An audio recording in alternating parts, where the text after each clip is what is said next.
So now we're going to look at another shoulder crank option from the deep half. Okay. As we discussed in the last chapter, there are two varieties of deep half my opponent might try to play. So when he gets me to this position, he might be on my hip and my far hip. And so he's basically has his arms split between controlling the entrapped leg and the free leg, or he might double up and hang himself heavy on this hip too, and then start to work hooks and find leverage on this leg to move my hip around. So this technique is for when my opponent is doubled up on the same side of the leg, on the entrapped leg. What we're going to look to do, okay, is dig out the corner, okay, of this elbow.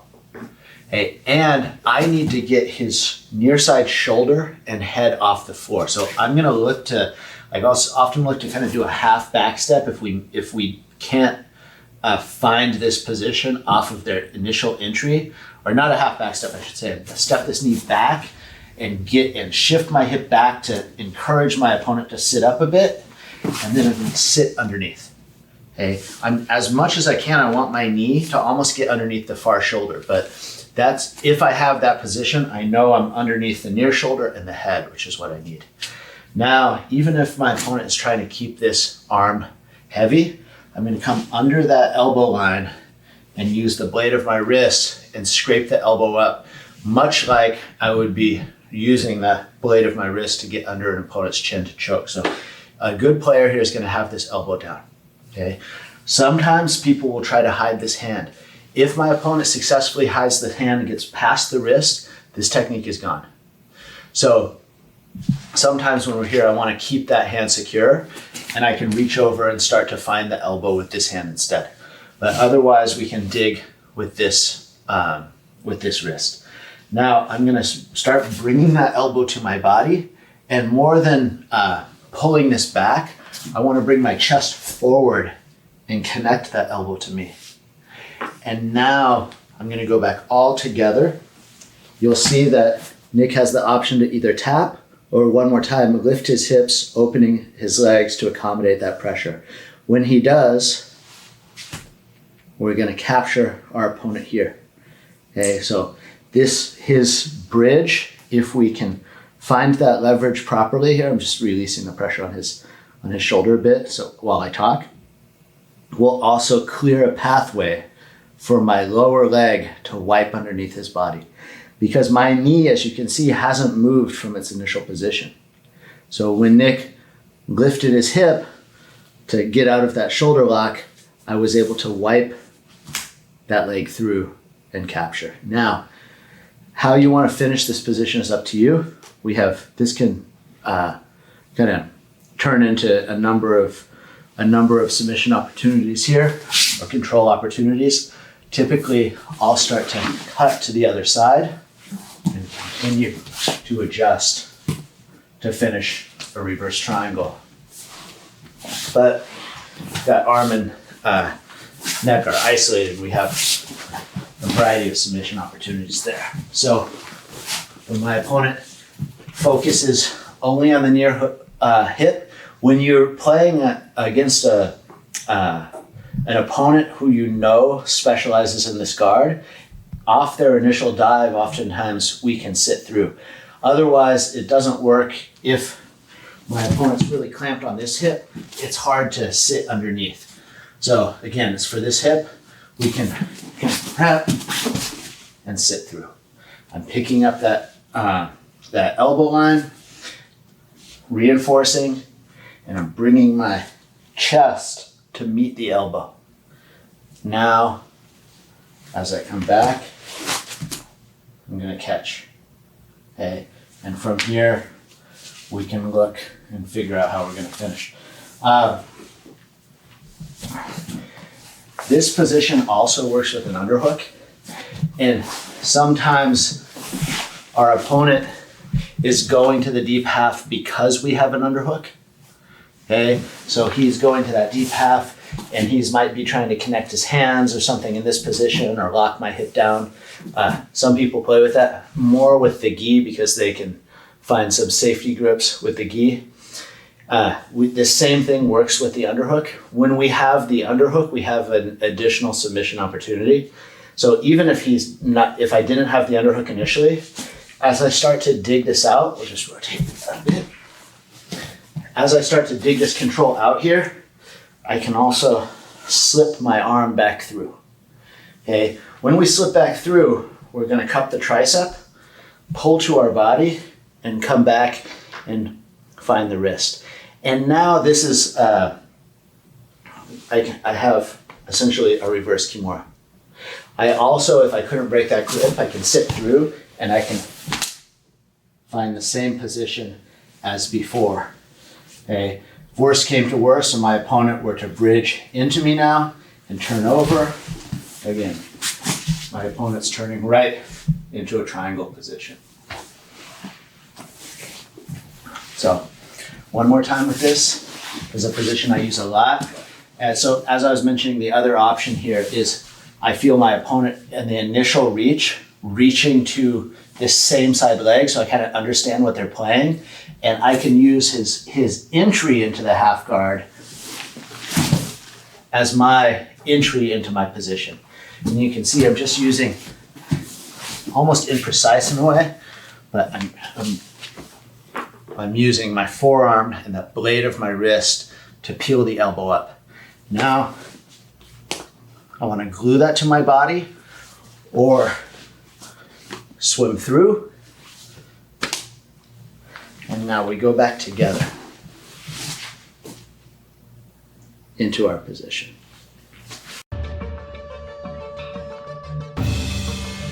So now we're going to look to attack our opponent with a crucifix from the deep half position. Again, we can find the crucifix off their entry, or we can look to manufacture the situation once we're stuck with our opponent underneath our hips in the deep half. So one more time, the crucifix comes from the version of the deep half where my opponent's choosing to monitor my hip on the same side as my leg is entrapped. Okay, so he's clamping this hip down, and then he's going to look to usually look to make hooks to find leverage to move my hip around with his legs. Okay.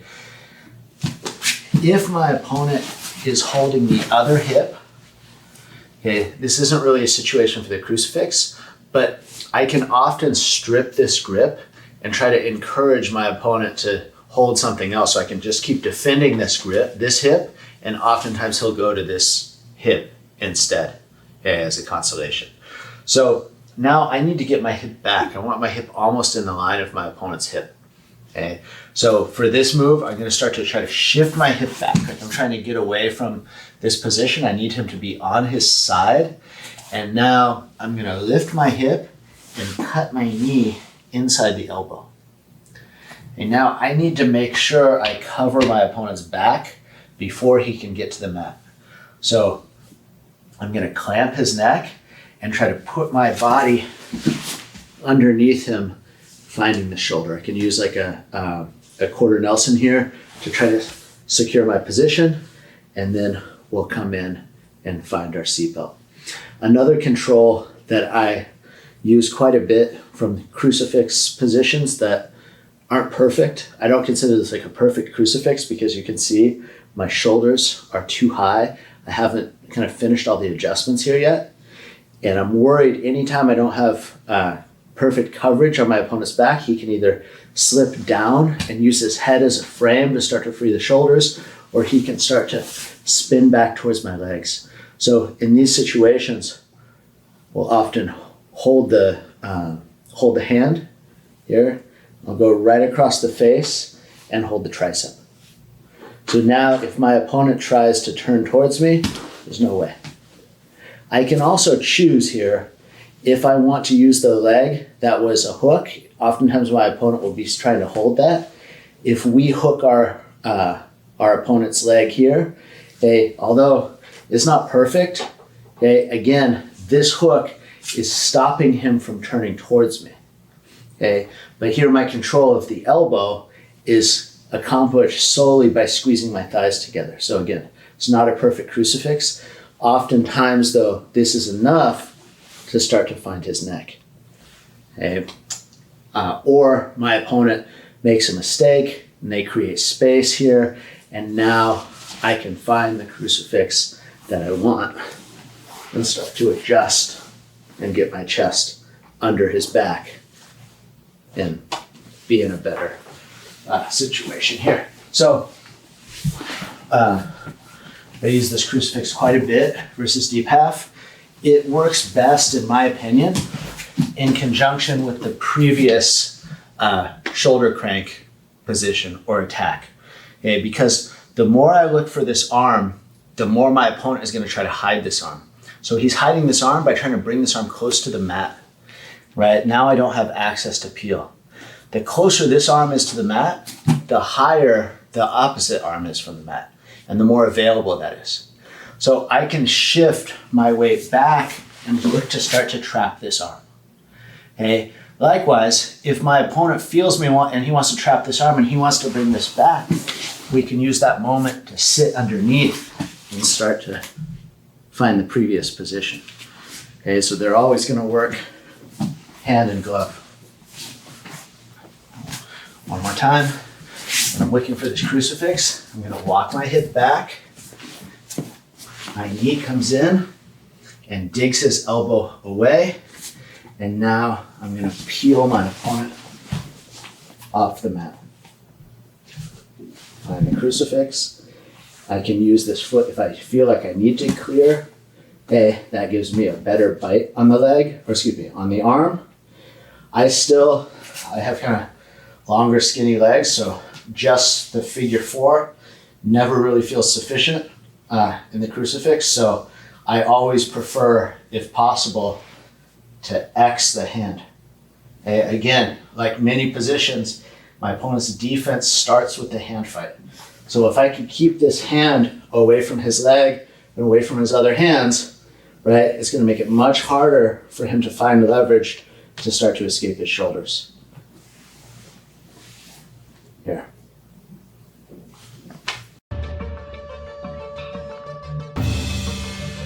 All right, so now we're going to look at guillotines from the deep half guard position. So this isn't so much about exactly doing, a guillotine in this situation or that situation with this particular set of details. It's more conceptual. And that is, when my opponent has achieved a deep half position, I'm still relatively far from being swept. And for my opponent to get enough control over my hips and posts to effectively sweep me, his hands will have to be occupied for him to knock me down and then get on top, okay? Or even to get to my back for that matter, right? He should never be able to sweep you from a deep half without their hands, obviously. They're using their hands to connect to our hips, right? So that means that as my opponent gets on top, he has no tool to defend his neck. And if, we shouldn't be falling easily. So we're going to be resisting, we're going to be trying to stay on top. So our opponent's going to really have to force that sweep, and he's going to have to commit to that sweep. So he's using his hands and he's driving to get on top. Okay, so his neck will always be exposed as he goes from the bottom to the top position, particularly at that apex of the transition. So I, for example, like many at Marcellus, I choke with my right arm, or you choke with my dominant arm. So if I'm with my right arm, or excuse me, my right leg entrapped, and I fall backwards to a sweep, my opponent his head is gonna end up on the wrong side of my body to choke with the right arm. So in that situation, I can either try to choke with my left, which maybe we're not as good with, or I can redirect my opponent's head back to the strong side, which is what we're going to choose to do. So I'm going to club, guide, and redirect my opponent's head. At the same time, I need to make a little space and hollow out my body so there's a pathway for my opponent's head to move in. So I'm trying to stay on top, I'm resisting. As I realize that I'm getting swept, you're going to see he at least is going to have to hold me with this. He may or may not choose to post this arm on the floor. It's okay if he does, it's still busy, it's still not defending, right? Or he could stay holding. Okay, so as I realize I'm being swept, I'm just gonna scoot my hip away slightly, bouncing away, and forcing a guillotine position. Okay? And again, we have a strong preference for a high elbow guillotine. One of the reasons for that, or primary reason for that, is because we immediately know if that guillotine is going to work or not.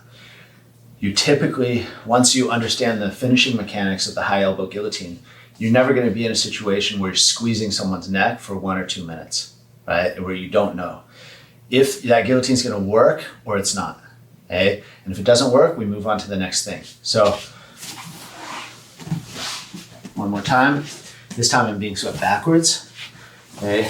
So, if I'm being knocked back, I'm resisting. As soon as I'm forcing my opponent to come up, now I'm forcing their head and guiding their head into my guillotine. Hands are getting together as fast as possible. Again, that high elbow here is acting as a frame that prevents my opponent from connecting with this shoulder to my body. Now, I'm trying to hook up as much as I can to stop my opponent from jumping, for example, and rolling out to the other side. I'm going to cover and then finish it. Again, once you understand that finish, we're either going to get it or we're not. I'm going to move on. Now, if my opponent comes out the back door, again, they need their arms to control me. Otherwise, we're going to disappear, right? We're going to be able to run or break the position or twist back and scramble back on top. So if my opponent's coming out the back door here, it's no different, right? I'm just going to give myself a little space. And here, sometimes, even more so than before when we're forced to pummel, I just don't want to show the guillotine too early, okay? I want to allow my opponent kind of to feel that he's accomplishing the sweep, and as the head chin come up, we're whipping that arm into position. So it's almost like a strike with the blade of our forearm. Okay, now even if he has a tight connection with this shoulder, as I find my home with the first arm, okay, I'm going to create space by moving backwards, slipping the hand into position, and finishing with the high elbow guillotine. Okay, or the Marcellotine as we call it, since he was really the one who pioneered that technique. So what's nice about this is I might encounter a guard, a half guard situation where I don't understand exactly how my opponent's making leverage with his legs, what hooks he's using, what their intentions are. But I know always as a backup plan, if I am swept, there should be no way for him to avoid the guillotine.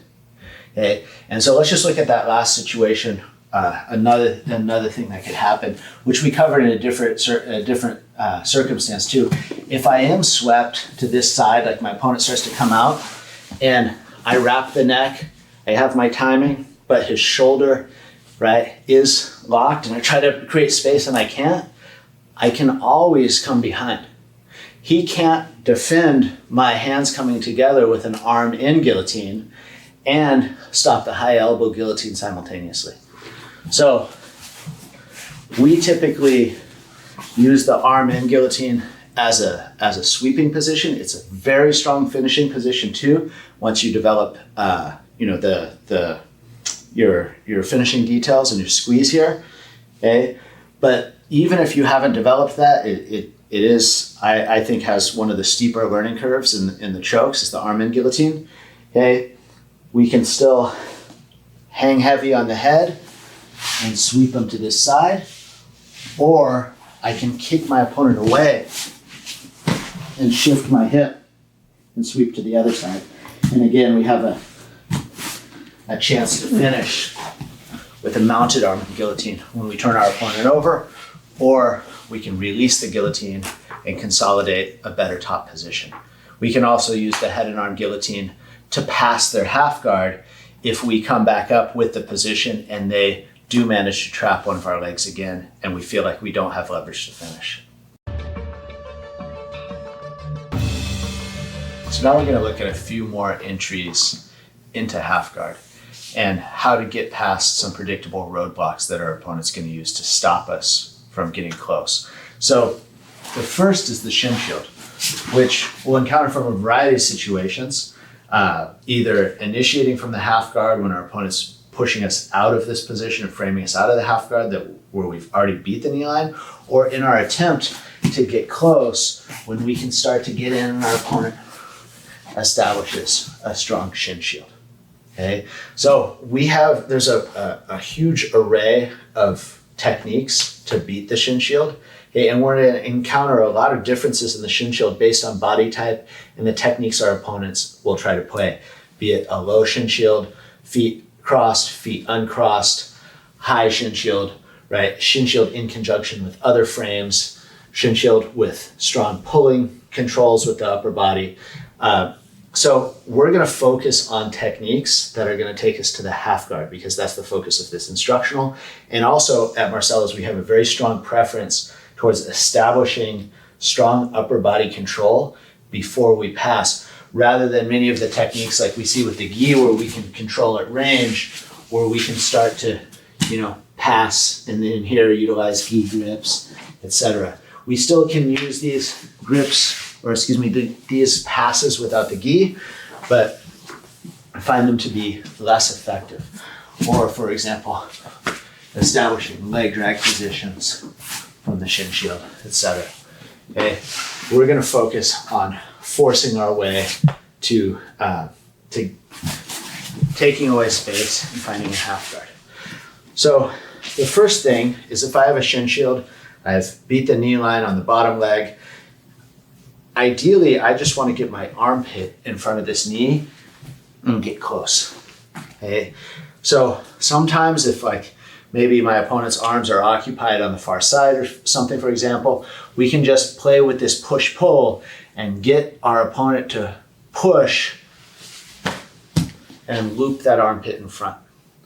We can also use this hand to help pass the knee back and get our armpit in front of the knee, or push to, again, drag that knee line down and advance past it. Okay, we can even use the cross hand to help get that knee in front. Oftentimes, however, you can see my opponent has a strong upper body frame as well. So this space is protected by the arm and the knee. So just getting past this knee line, I'm not going to be able to close the space in time before the knee is going to come back. So in an instance like this, one of the most common situations I use to get close is I'm going to circle between the upper body frames, and I'm going to drag this frame down at the same time as I knock this knee back. Okay, so giving pressure to get my opponent to really commit to the frames and be pushing. Okay, so he's carrying my weight the whole time as well. And now as he really tries to push me out of this position, I'm going to clear the space and land. If my chest finds a trapping position on my opponent's tricep, great. Oftentimes though, he's going to open this elbow, which will facilitate us finding our half guard pass again.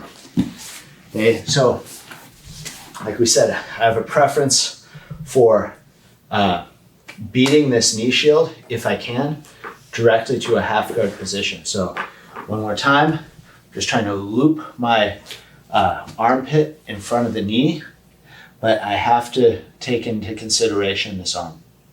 So as soon as I feel my opponent really start to push me out of this position, I'm going to break through. If he wants to open this arm, follow him. Continue to pass the guard. Now, we have other options as well. Okay, so if we're not finding success in figuring out how to get through directly, and again, I have a big kind of surface area of my body exposed to my opponent's framing leverage here. And I also have this arm that I do have to worry about from these situations should he try to start to attack me with kimuras, etc. Okay, so if we're not able to make progress here, We don't want to keep fighting. So if I'm not able to get through, one strategy that we have is to try to circle this arm to the inside and stand back up. And I'm still going to be encountering this knee shield either over the arm, and then one time I could go back to the outside, or potentially even like inside this arm and low. I don't care so much, okay? I just need this hand somewhere on my opponent's torso to help get back to my feet. So he has a good knee shield position. This time I'm on the outside. I'm gonna step up, I'm gonna pick up his bottom leg, and I'm gonna step in and across, okay? The bottom leg is helping. The knee shield, you can see there's an angle that frames me when my opponent is on his side. When my opponent is flat, okay, that knee shield can't come across and cover that space. So what we're gonna do is when we encounter this knee shield, I'm gonna walk that back out of the way and then walk right back here. Okay, so let's notice what's important about this position. I landed in a way with my knee and foot that prevented my opponent's next line of defense to stop me from getting close, which would be his reverse De La Riva hook on this side. And my hand that was posted to help me come up slipped to this, almost to the back of my opponent's body, and I anchored my elbow down, okay, to stop that knee from coming back in again. I still have to deal with the frames. I haven't beat the frames yet. So I'm gonna figure out now how to swim through those frames, or maybe even pass, and then again use our knee on belly position to clear those frames out of the way, or pass to north-south. So when we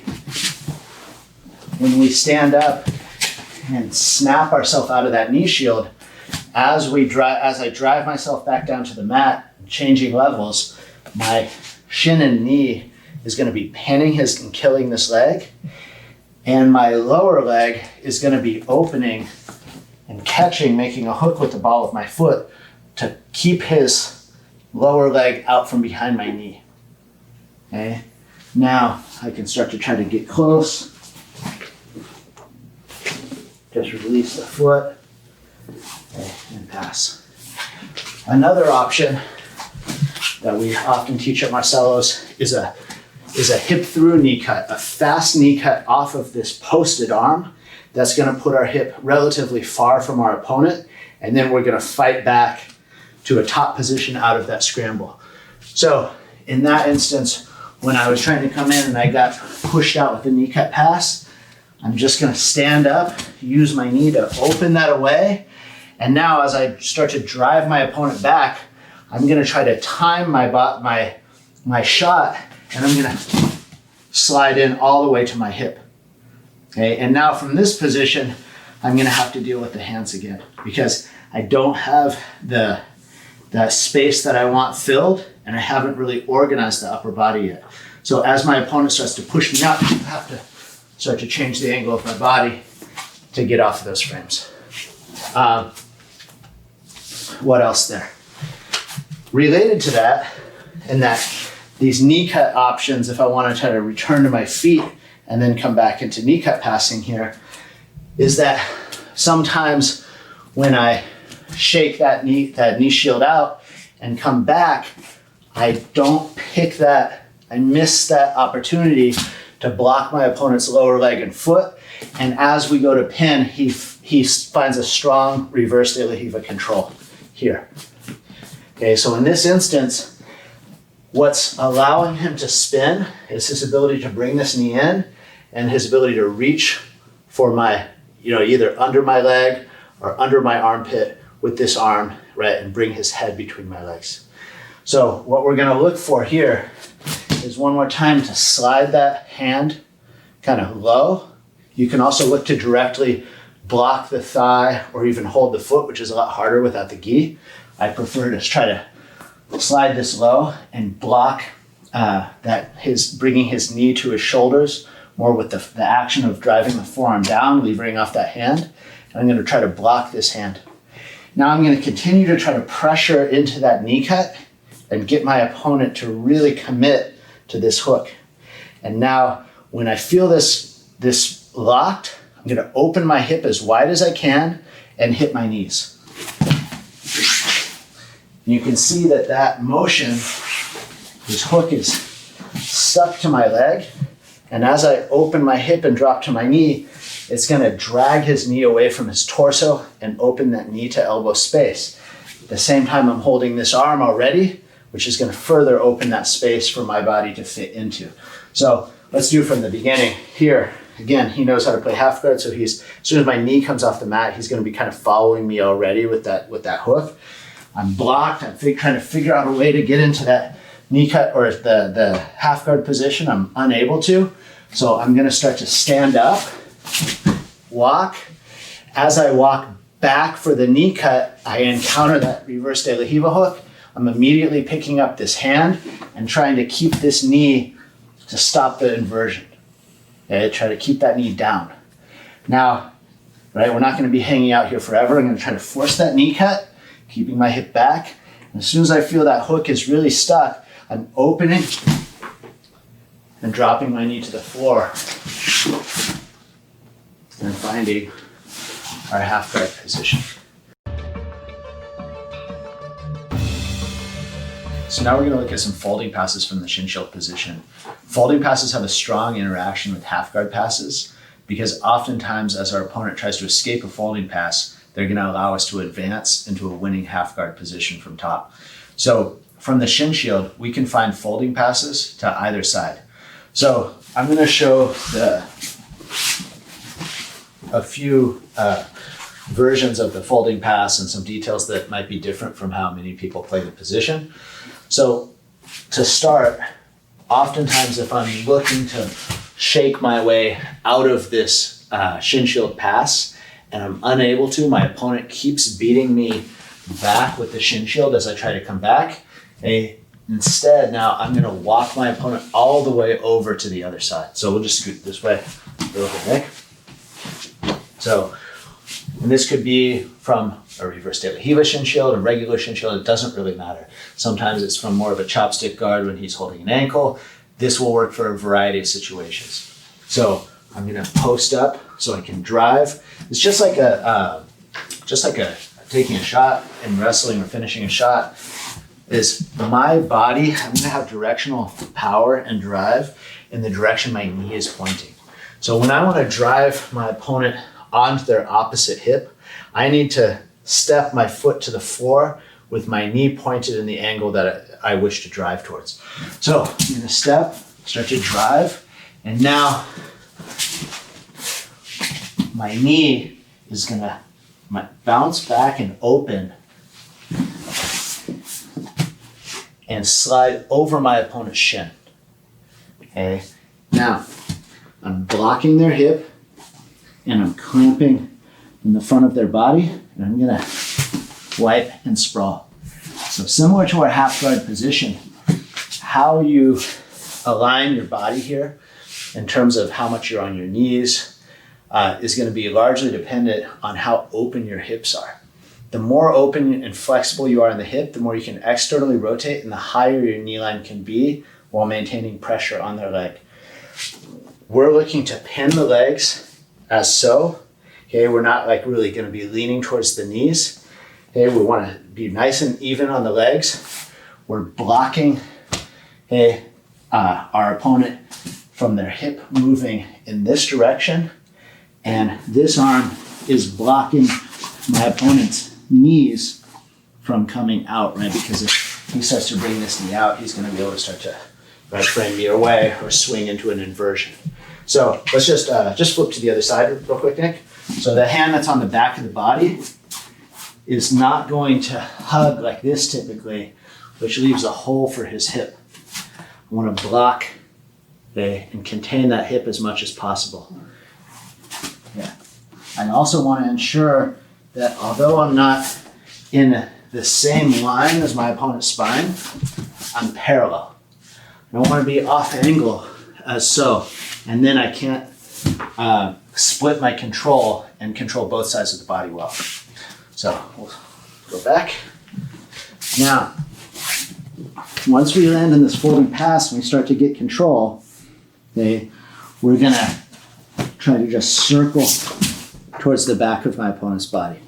Typically, we'll free this arm to hug the head and drive off the balls of our feet to advance our chest over his chest and find his shoulder line to complete the pass. In situations where we can't free this arm, we can choose to opt for double underhooks and to control our opponent, or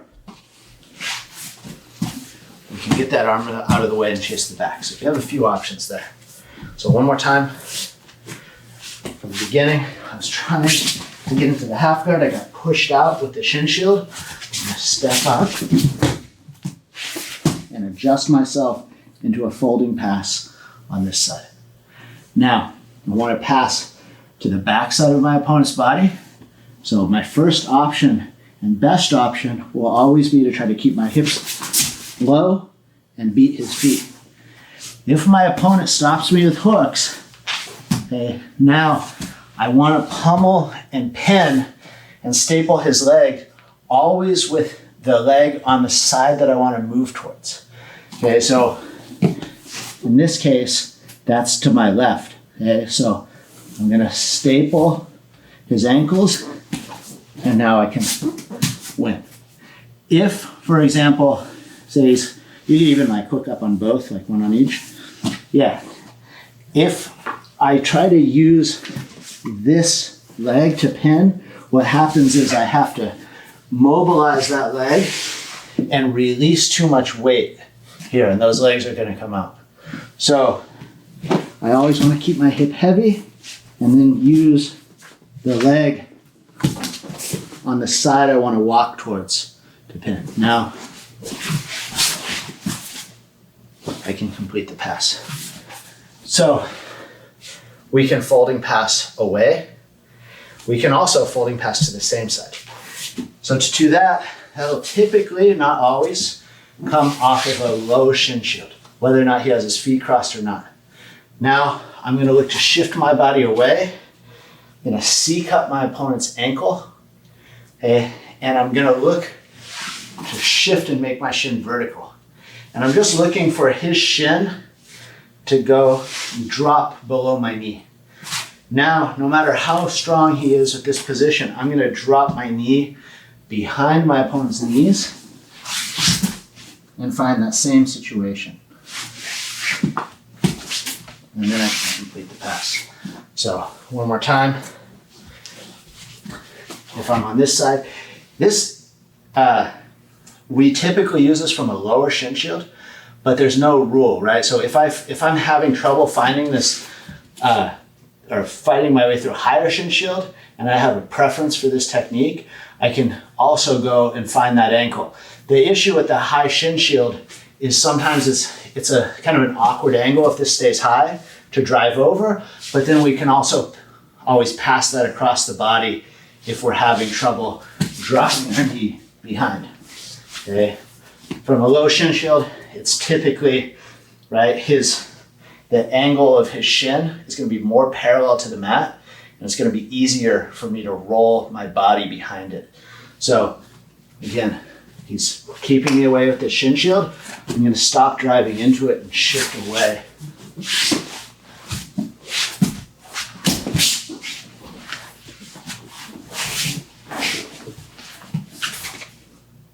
And pass the guard.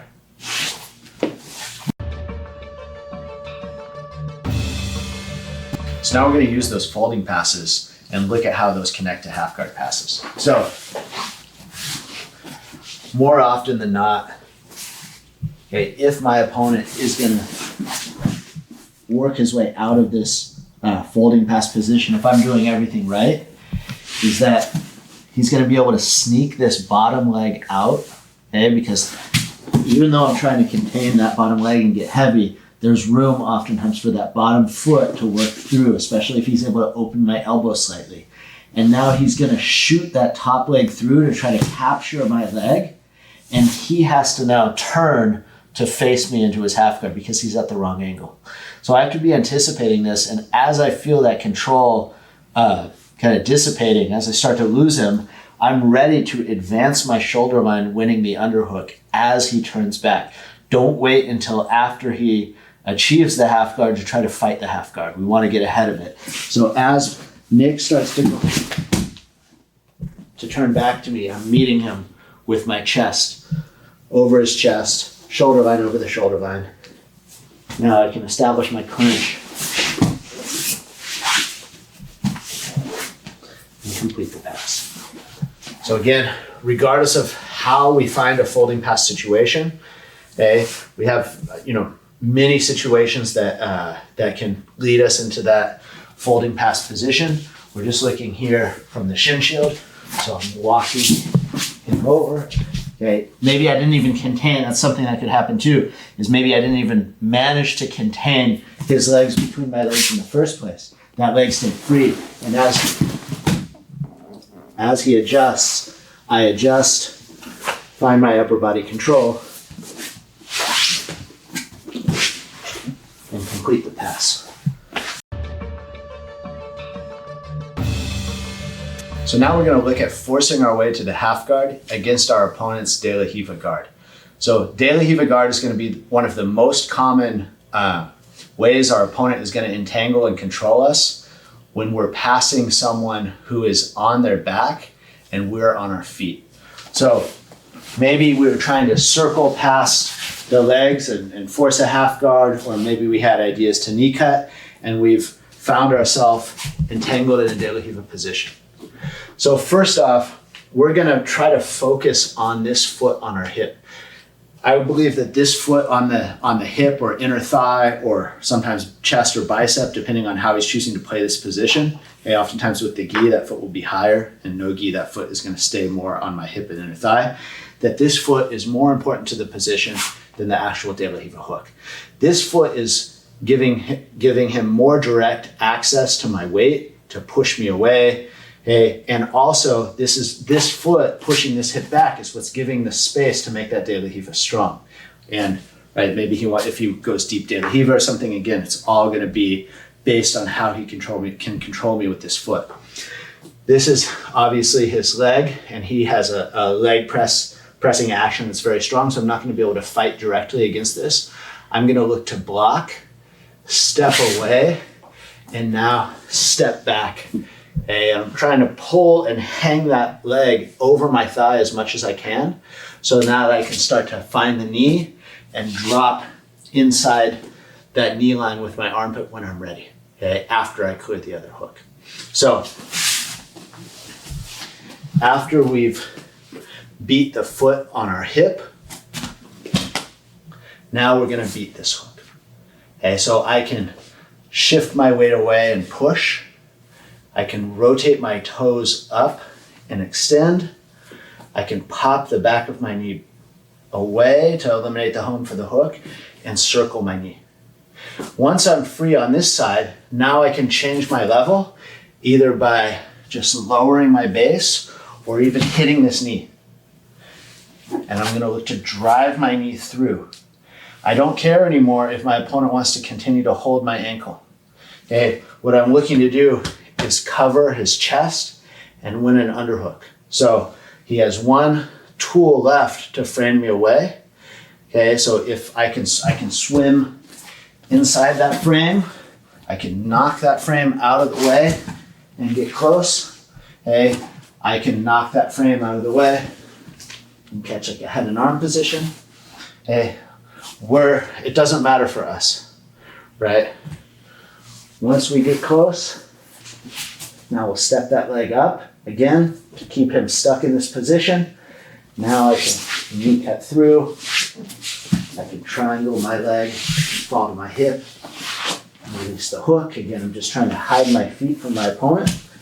Or oftentimes we'll lose our toes here and our opponent will find this half guard either by accident or design. And now we'll walk him out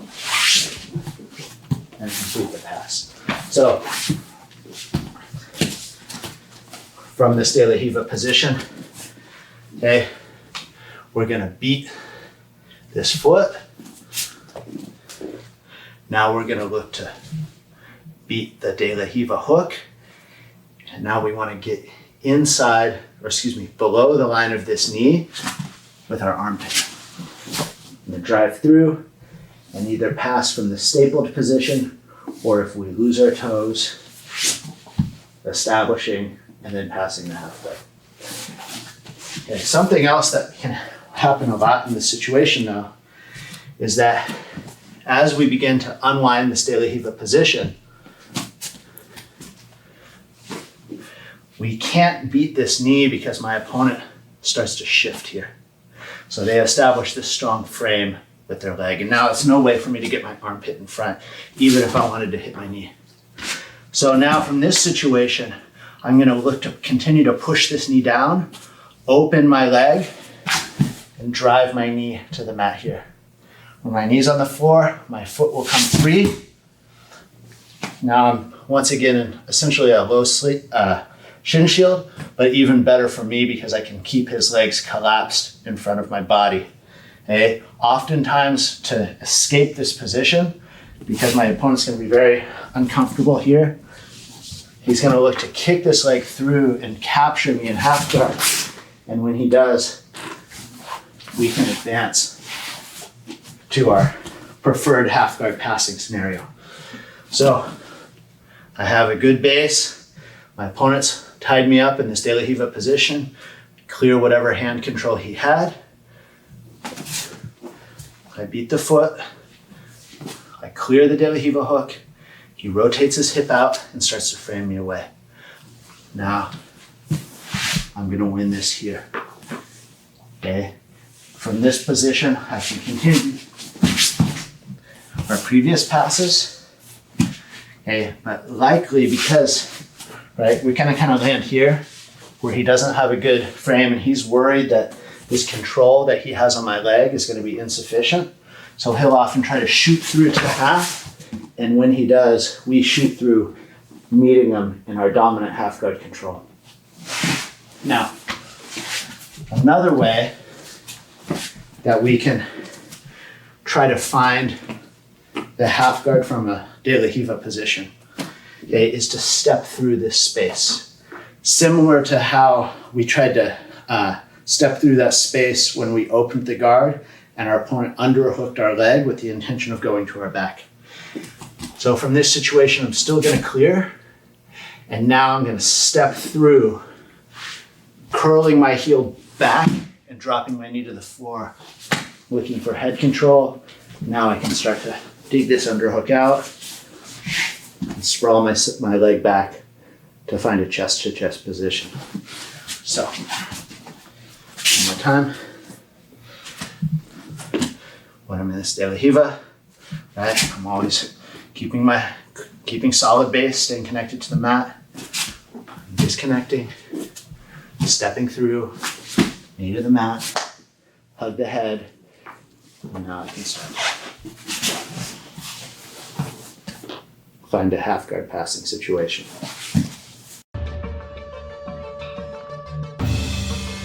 So now we're gonna force that quarter mount position by hopping over one of my opponent's legs. So this is very similar to a technique that we see kind of in beginning jiu-jitsu, right?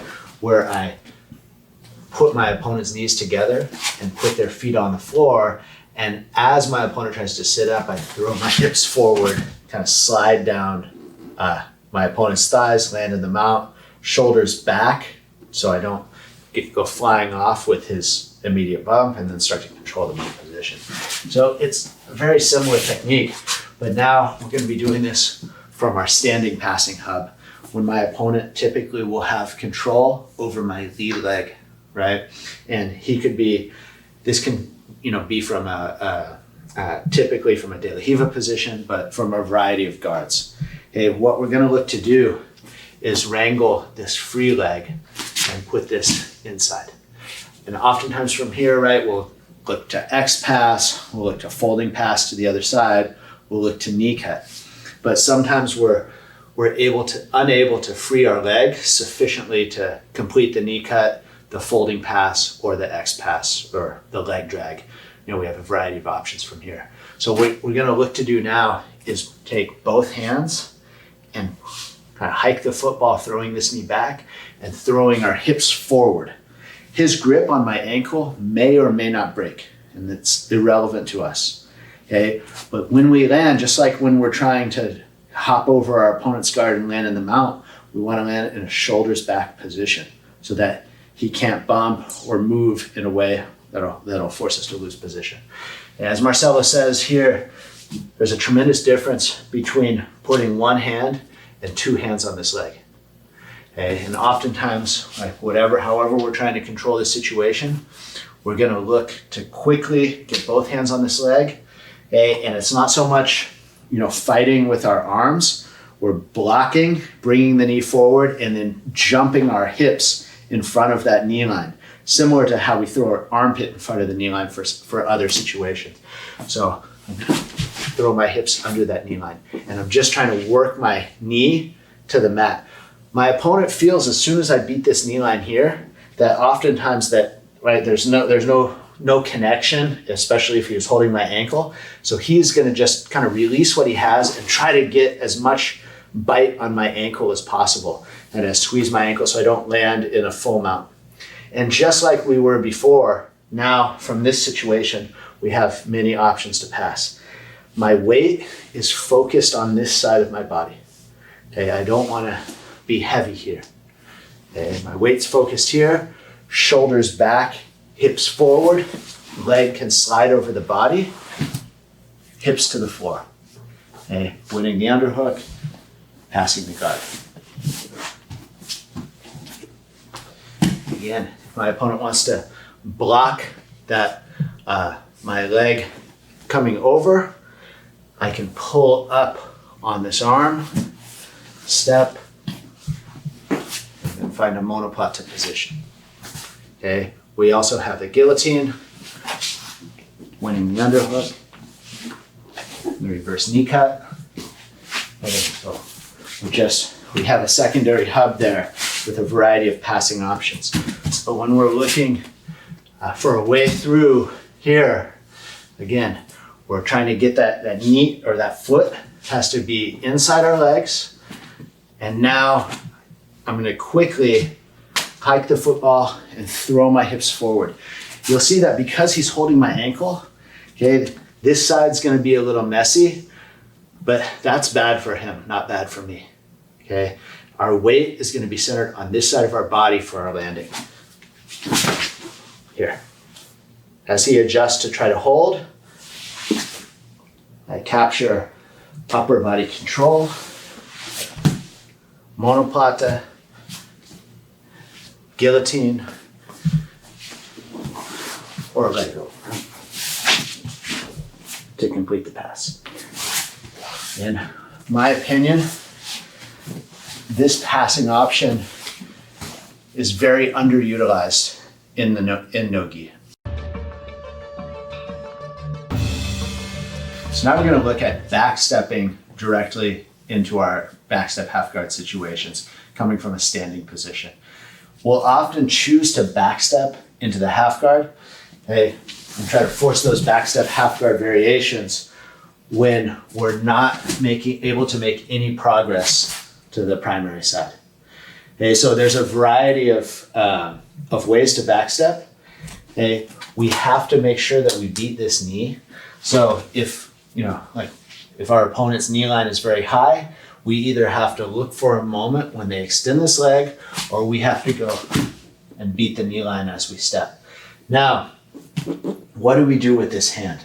Okay, I'm going to look at three primary options. Either we post our hand on the mat and keep our hip off the mat as in an exploratory backstep, right? And so I'm not committing my hip to the mat, I'm keeping the distance until I can connect with an underhook plus head and chest control, a reverse underhook, a same side underhook, where we come back, or even the north-south choke control. Okay, so again, we have an exploratory backstep. Maybe I'm not able to make any progress. My opponent has strong control over my foot. He's beating me with reverse de la Riva hooks and a strong defensive guard. So I'm going to back step, post my hand on the mat, keep my hip off the floor as I start to hunt for that control. Now our hip will go to the mat. We can connect our hands if possible. If not, we keep his chest and shoulder glued to us, hip escape until our leg is completely extended. Push the bottom knee, then push the top knee to free and put our opponents back on the mat. We also have the option when we backstep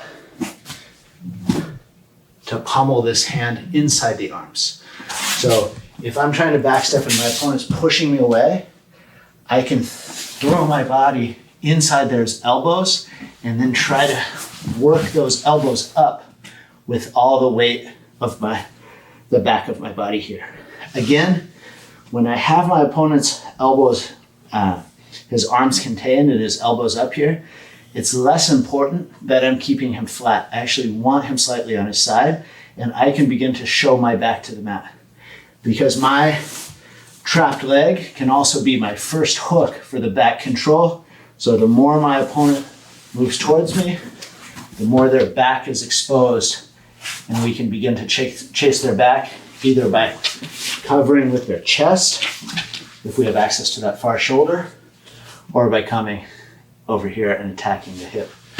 So we can drop inside the arms with a back step, okay? So if I see an opportunity to swim inside the arms with the reverse underhook, again, we're gonna ratchet our body towards the head, containing my opponent's elbows high over his shoulders, locking this into place, and now working to either pass or take advantage of our opponent's reaction to get the back. Okay. A third option in this back step is to look to pin our opponent's hands to their body. And again, this is an option that I feel is very underutilized. So even when we're looking side to side in this pass and my opponent's framing or looking to make grips, oftentimes we can pin the arms from the back step position. Anytime I can pin the arms, I have my weight here to reinforce the pin. So it's not just my grip strike. And now I'm going to keep working myself into the back step.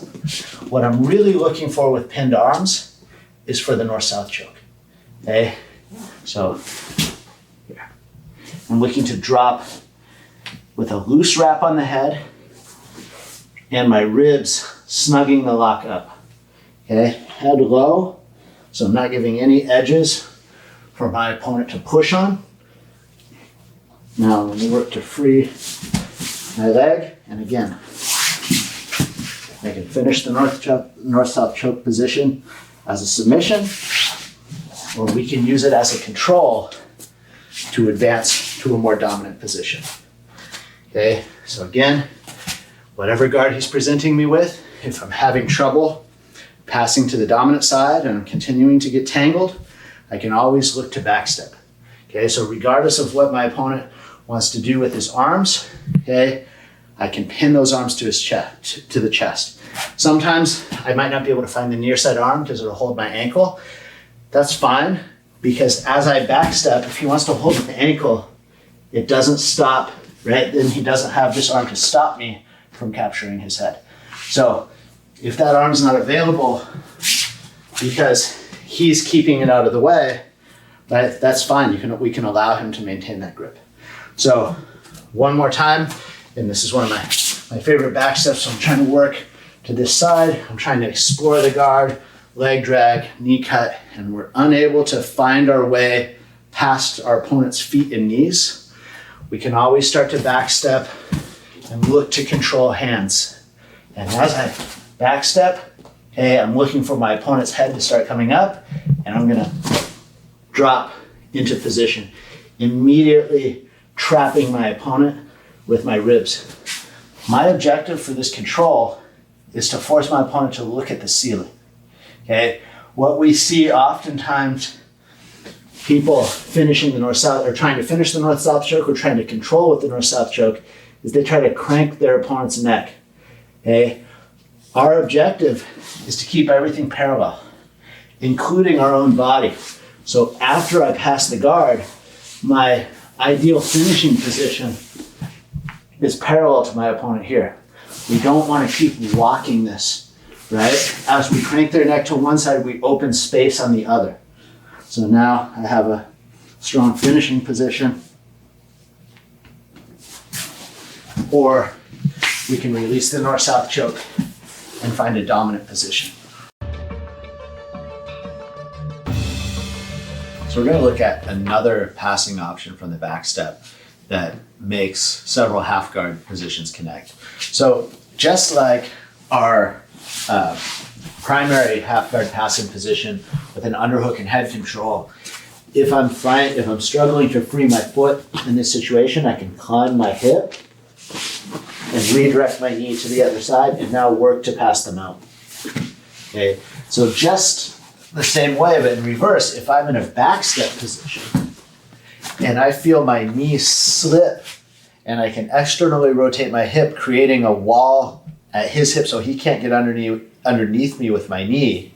So let's just rotate a bit. Oftentimes we can feel our knee can slip down here. Now I can come back up to this quarter mount position. So we could approach this the same way and use this as an opportunity to pass. But oftentimes in the process of coming up when we're on this side, when we slip this knee, as I come up, I can pick up his head. So as I step over, I'm finding this quarter mount position with the head control.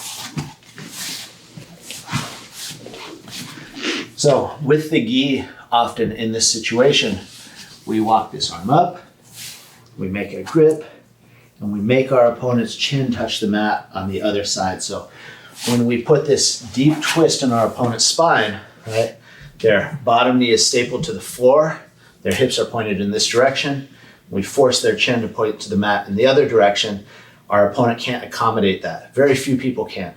So when we have that gi grip and we walk this up, as his chin touches, his top knee will open and I can advance to the mount, hiding my foot. Okay. Without the gi though, when we're holding this, we don't have enough control to release and start to drive his face across with our forearm. So we need to accomplish that with this same side. Okay, so I need to keep my shoulders back over the line of my opponent's shoulders. I never want to let myself, my shoulder line ride up and his chin start coming down in these positions when I'm trying to pass to the mount from this foot trap quarter mount or quarter guard position, however you want to look at it. So my knee is inside the elbow. My hips are back. Okay? I have no loose feet, so my foot on the other side of my body is tucked as well. And now I'm going to hug and grab my opponent's, the musculature in my opponent's neck makes a perfect handhold here. Okay? Again, my shoulder line is over my opponent's shoulders. I'm going to drag my elbow back and roll my shoulder to the floor. And as I do, he'll be forced to release my foot into the mount position. Okay. If we find this situation here, however, and my opponent is framing deeply, we're going to pin our opponent's wrist to the floor and bring that knee back inside before we commit to this head control to finish to the mount. Okay. Another thing that frequently happens is if our opponent is going to try to resist this, you can see Nick here is almost doing this by default, is oftentimes when we apply the shoulder pressure to twist our opponent's spine, they'll try to hug us. Okay, so just in response. So when I'm looking for their head and to isolate their head, we often get this response of either with one or both arms. So we're indifferent on the top, whether they want to hug with one or both. But if my opponent ever tries to hug me with this arm, I can also always step into that space, throwing my hip into the armpit and once more attacking with the monoplata. So another thing to be aware of every time we're trying to stay low and pass to the mount, if our opponent exposes that armpit space, we can throw our hip into that space and start attacking with monoplatas. This pass oftentimes comes from a response to the De La Riva, right? But we're looking at it today more from an established half guard. So sometimes we look to backstep off this De La Riva, and even though my opponent's holding my ankle, I'm going to yank this knee free here and then clear my foot. Okay, so oftentimes that will be the starting point for this pass, but we can also enter that when we're in a half guard position as so. Okay? And as we're looking, right, to pass, we feel this knee coming free. We're gonna really externally rotate, moving our hip out and away, and stapling our knee to the floor to lock his hip out from underneath us.